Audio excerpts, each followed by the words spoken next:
السلام علیکم ورحمۃ اللہ وبرکاتہ۔ میرے مسلمان بھائیوں، السلام علیکم۔ تمام روئے زمین کے مسلمانوں، آج میں آپ کو حضرت یسوع علیہ السلام قرآن پاک میں اس کا ذکر ہے۔ جب آپ قرآن پاک ترجمے اور تشریح کے ساتھ پڑھیں گے، مزید اگر آپ نے جاننا ہے تو آپ اسلام 360، اسلام 1 اور ادارہ معارف الحدیث کی جو تفسیر ہے اس میں دیکھیں، آپ کو حضرت یسوع علیہ السلام کے بارے میں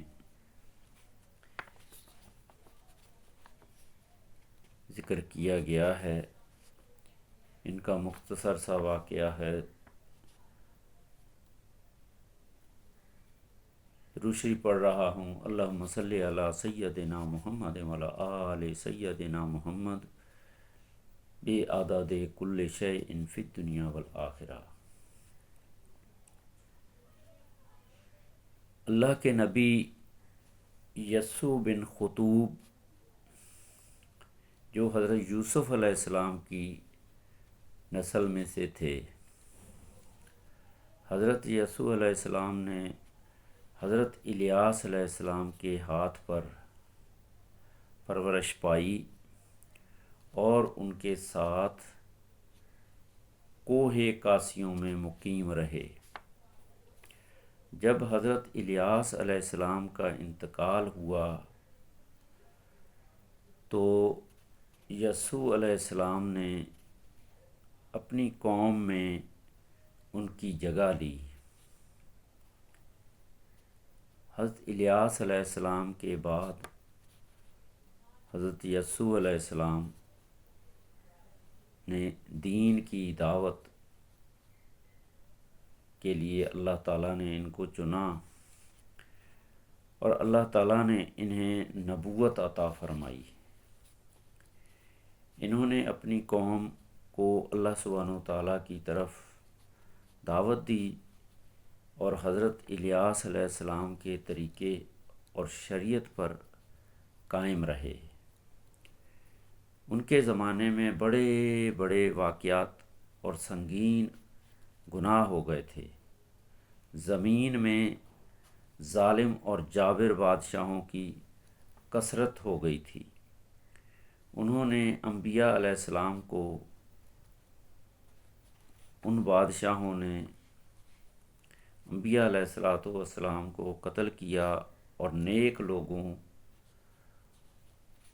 اور صالحین لوگوں کو جلا وطن کیا، اولیاء کو۔ یسوع علیہ السلام نے انہیں اللہ تعالیٰ کی یاد دلائی، انہیں نصیحت کی اور اللہ کے عذاب سے ڈرایا، لیکن انہوں نے ان کی دعوت قبول نہ کی اور نہ ہی ان کی نصیحت سنی۔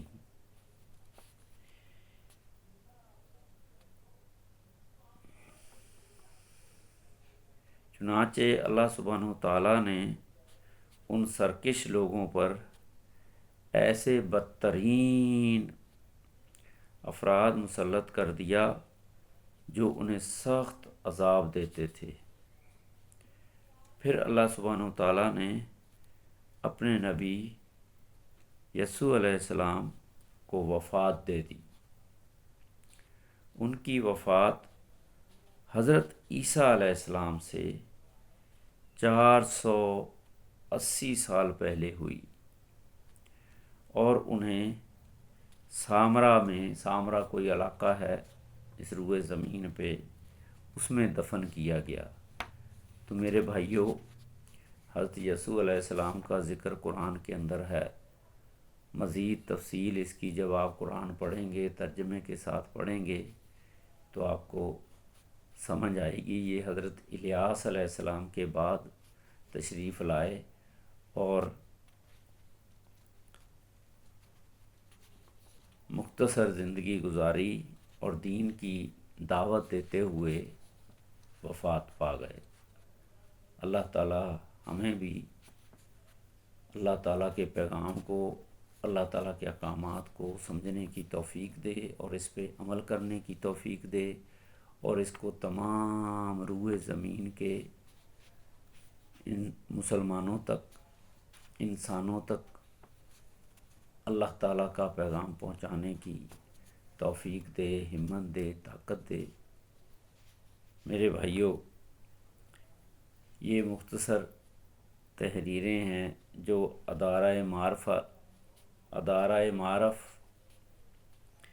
معرف الحدیث کے توسط سے مجھ تک آئی ہیں، تو میں نے ان کو ویڈیو کی شکل میں پیش کیا ہے۔ تو تمام مسلمان قرآن مجید کو ترجمے کے ساتھ پڑھا کریں۔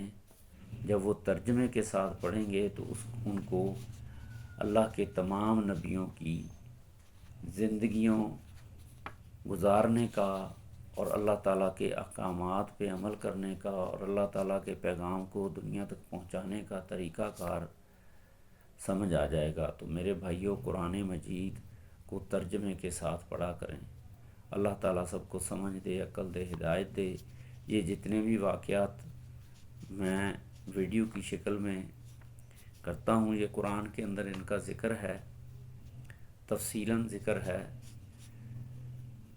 وہ صرف اللہ تعالیٰ نے قرآن مجید میں اس لیے ذکر کیے ہیں کہ تمام روئے زمین کے مسلمان اور انسان ہدایت پہ آ جائیں، دین اسلام میں شامل ہو جائیں، اللہ تعالیٰ کے احکامات پہ عمل کرنے والے بن جائیں۔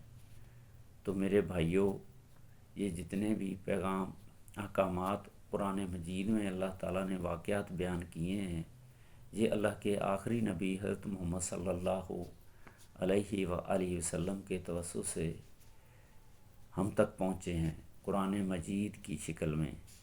تو قرآن مجید کو بار بار پڑھنا ہے، ترجمے سے پڑھنا ہے۔